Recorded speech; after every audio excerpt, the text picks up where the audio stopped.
December 6th is a great day. The day of those who, bearing weapons, prove Ukrainian strength. The day of Ukraine's armed forces. And it's about those who truly unite our people in struggle, in gratitude, in memory, and, of course, in deep respect. This respect of ours is expressed not just in support and prayers, not just in donations and words, which everyone will undoubtedly write today to their loved ones. The warriors each of us has. This respect is about something bigger. It has become a unique phenomenon, a hallmark of the new Ukraine. This respect has become an art. And this respect surrounds us, in our cities, on our streets, in our homes. These are hundreds of images sprung up across Ukraine. Hundreds of dedications, carrying within them millions of thank yous to you, Ukrainian warrior. And how important it is to truly see these murals. How important it is, rushing through your day, to pause at least for a moment. To walk not past but beside. To look into these paintings, into these eyes.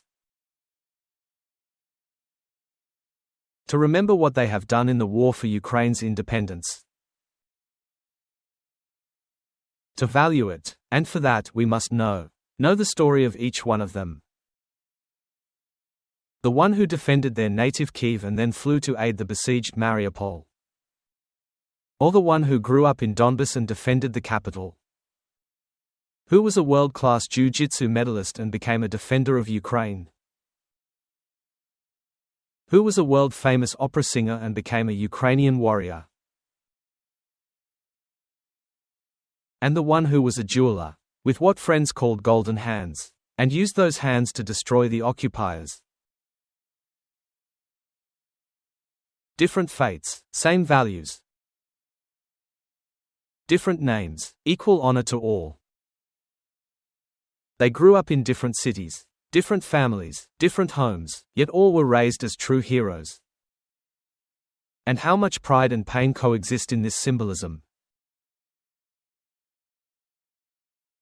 They went to defend their native home, and today their portraits are on the walls of these homes. And on the schools where they had different grades, but learned perfectly what are honor, courage, humanity, and love. Love for their Ukraine. Danilo Pohorolov knew it for certain, who was astigmatic in both eyes yet saw who the enemy was and the evil. And his brothers in arms saw his courage when, at the cost of his life, he led his group out of encirclement. Oleh Fedyenko knew it, who was more than 2 meters tall and known as Malish to his brothers in arms. He liberated Kupiansk, Kherson, and became a hero of Ukraine to his state. And Dem, who fell in battle the day after his birthday. And Taras Bereziak, who gave his life for freedom on Ukraine's Independence Day. And I know this for certain, one day, in peaceful Kyiv, Kharkiv, Dnipro, Lviv, anywhere in Ukraine, a little child, seeing one of these portraits, will ask their parents, "Who is this?" And they will know what to respond. They will tell the story for certain. And it will happen again. And again, and it will be passed from generation to generation, because we will forever preserve this memory and respect for our warriors. For their principles, their qualities, their will, their strength, their perseverance, for all the finest virtues.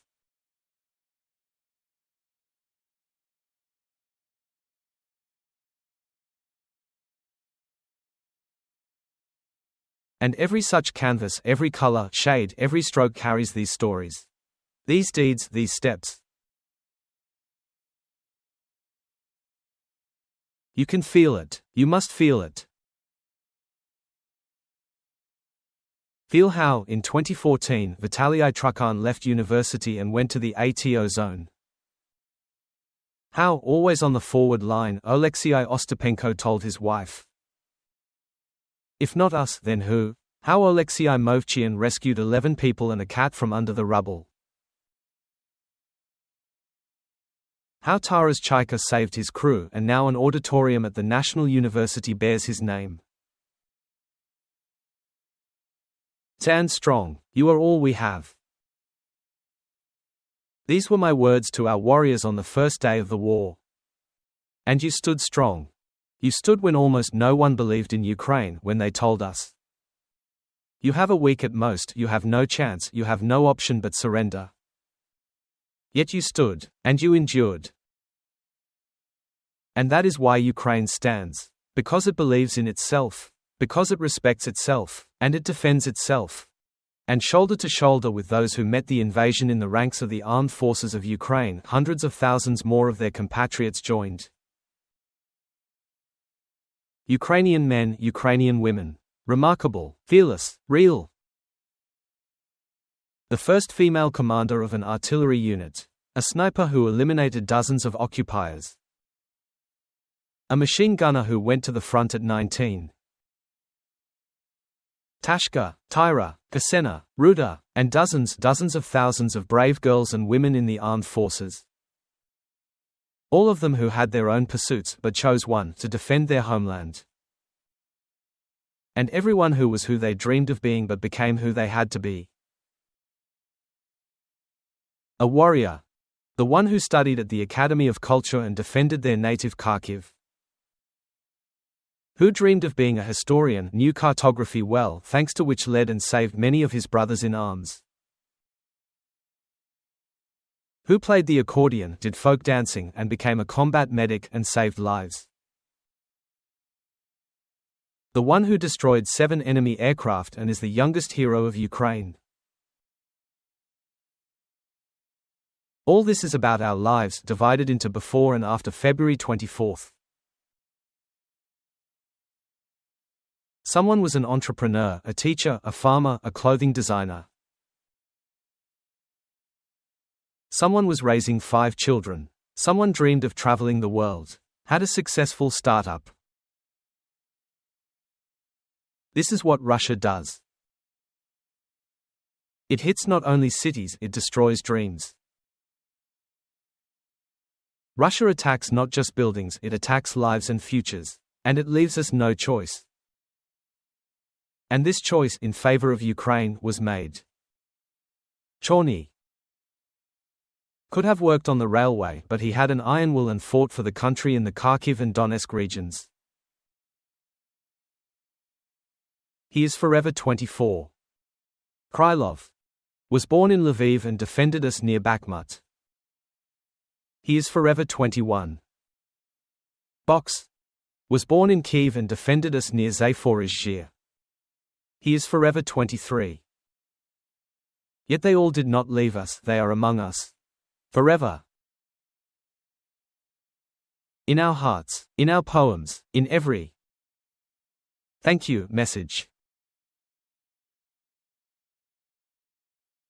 Thank you to all Ukrainian military personnel, to all the heroes on the walls who stood for Ukraine and stand like a wall, who are together, the armed forces of Ukraine.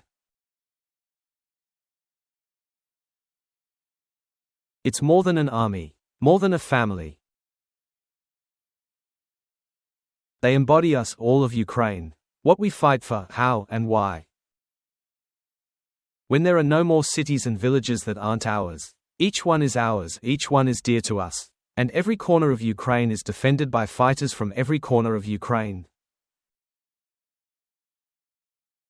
So many names, so many deeds, so much truth in the verses of one who was a poet before the war, remained a poet during it. And wrote, "Stop and listen, you stray. This tongue is a sword, for those who march with a sword. Return to your swampy nowhere. No one called you here with a tempting treat." These words, holding back the occupiers on all fronts, are brought to life every day by our warriors. Through stories from the battlefield, stories of strength and courage. How many such brave ones? How many such worthy ones? Not hundreds, not thousands. Certainly more. So many more that there is no wall on the planet, no amount of paint in the world that could portray all that the Ukrainian troops have done and continue to do. For those they hold dear.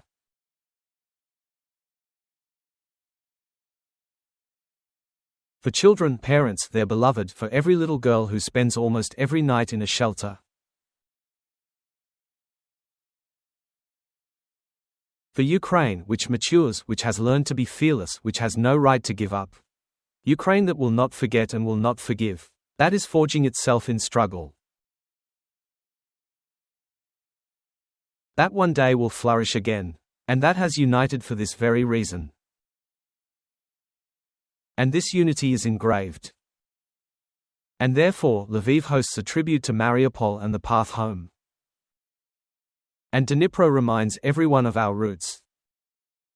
And every region of Ukraine knows this. And every corner of the world recognizes this. In Europe and the United States, on the streets of Berlin and Paris, in Czechia, Poland, the United Kingdom, the Baltic states. Everywhere. Everywhere, where people speak different languages, but freedom sounds the same. Where blue and yellow are known as the colors of courage. Where it is acknowledged, in this war for independence, Ukraine. The state has won its right to live, and it has deserved a just peace. Dear citizens, dear armed forces. This very cause, the fight for a fair peace for all of us, is what these years and these days are dedicated to. I thank our service members who, on the battlefield, do their utmost so that Ukraine has confidence at the negotiating table. So that it has dignity. So that it has strong arguments. Ukraine has all of this. Because it has you. Infantry, artillery, intelligence, airborne units. We are grateful to all. Special forces, missile troops, tank crews, unmanned systems forces, special operations forces, assault units. We value everyone. Engineers, signal corps, cyber units, medical corps, every combat medic, every lifesaver. Logistics, air and naval forces, everyone who defends our skies, all those who, with deep strikes, send evil back home to Russia. All our military branches. We are proud of all of you. Every single person who, every day in every direction, defends Ukraine. Whose courage we see, whose protection we feel. Who gives their all on the contact line. Who changed their own life so that life persists in Ukraine. Everyone is a warrior. Everyone is a hero. I congratulate everyone on the Day of the Armed Forces of Ukraine. Eternal glory to you. Eternal memory to those who gave their lives for Ukraine.